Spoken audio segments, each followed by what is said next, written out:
Mummy, બા તો ઘર છોડીને જાય છે. બેન કેટલા રોક્યા તો ઈ રોકાતા જ નથી. હું કહેશ તું?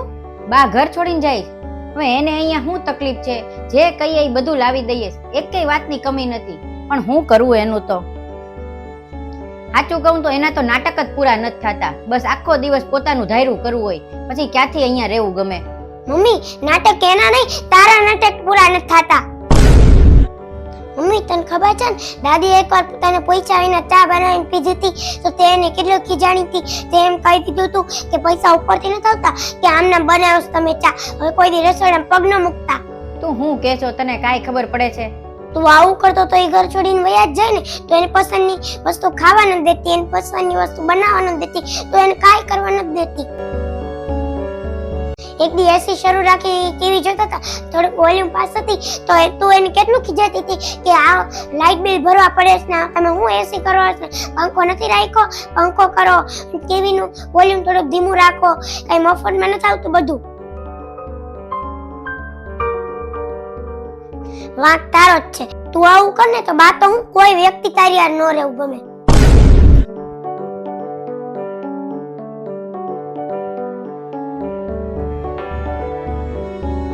મમ્મી, એક દી વારી એની બીપી ની દવા લેવા ગયા હતા અને એને દવા લીધી તો તેને હું કીધું તો યાદ છે ને કે દવા છે, નાસ્તો નથી કે તમે નાસ્તા જેને ખાવ છો. એક ટાઈમ ખાવ ને 2 ટાઈમ ખાશો તો કઈ થઈ નહીં જાય. એક ટાઈમ ખાવ ને 2 ટાઈમ હું કામ ખાવાની જરૂર છે?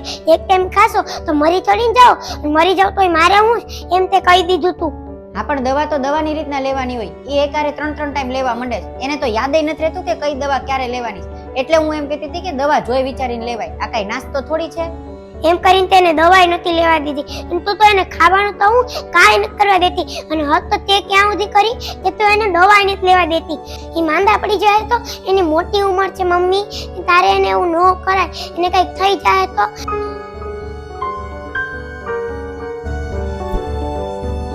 અને મમ્મી, ખબર છે ને તને કે આપણે એક દી હોટલમાં ખાવા ગયા હતા ત્યારે છે ને તે કેવું કર્યું હતું?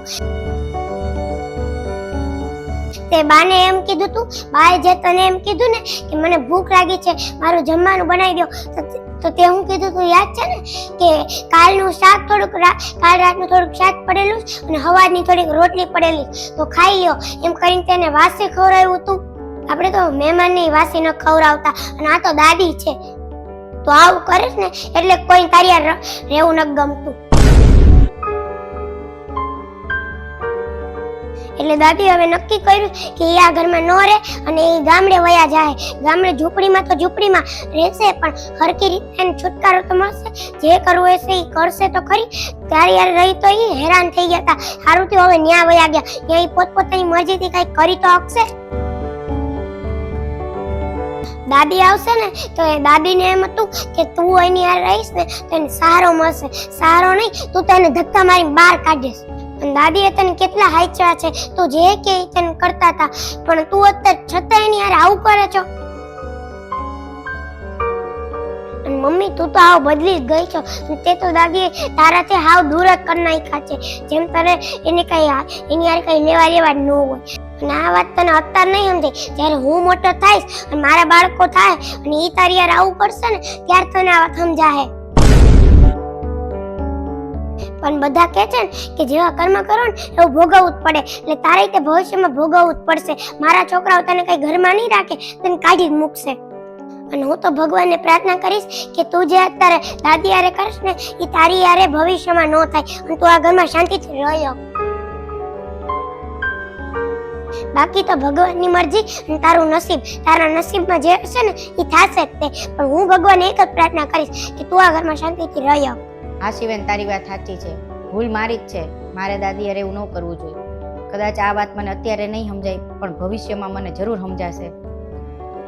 પણ હવે હું માફી માંગી લઈશ દાદીની.